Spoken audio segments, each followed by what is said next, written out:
ಅಪ್ಪಾಜಿ ಮೂಡ್ಲಮಲೆ ಮಾದಪ್ಪ ಬೂದಿ ಮೆಚ್ಚಿದ ಕೆಂಡ ಭೂಲೋಕದ ಗಂಡ ಕಲಿಕಾಲದ ಮರದವರು ಕಲಿಕಟ್ಟಾಳ್ತಕ್ಕಂತ ಮಲೆ ಮಾದೇಶ್ವರ ಹುಟ್ಟದ್ದು ಉತ್ತರ ದೇಶವಂತೆ ಬೆಳೆದುದು ನಾಗಮಲೆ ಸೀಮೆ ಸೇರಿದ್ದು ಕುಂತುರಮಠ ಸೇರಿ ಪಂಚಳ ದೀಕ್ಷೆಗಳನ್ನು ಪಡೆದು ಕುಂತುರಮಠ ಪ್ರಭುಲಿಂಗರ ಕೊಟ್ಟಂತ 8 ಹೆಜ್ಜೆ ಬಾರಿ ಬರಗಿನ ಮೇಲೆ ಕುಂದ್ಕೊಂಡು ನಮ್ಮಪ್ಪಾಜಿ ಮೂಡ್ಲಮಲೆ ಮಾದೇಶ್ವರ 77 ಮಲೆ ಕೈಲಾಸಕ್ಕೆ ಹೋಗಿ ಏಕಾಂಗಿಯಾಗಿ ನೆಲೆಸಿರುವರಂತೆ 7 ಮಲೆ ಮಾದೇಶ್ವರಾದವರು ಏಕಾಂಗಿಯಾಗಿ ನೆಲೆಗೊಂಡುಕೊಂಡು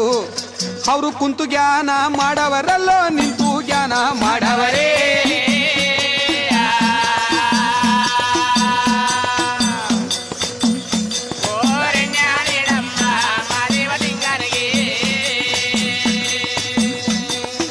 ಕುಂತು ಜ್ಞಾನಗಳನ್ನು ಮಾಡಿ ನಿಂತು ಜ್ಞಾನಗಳನ್ನು ಮಾಡಿ ನಮ್ಮಪ್ಪಾಜಿ ಮರದೇವರಾದವರು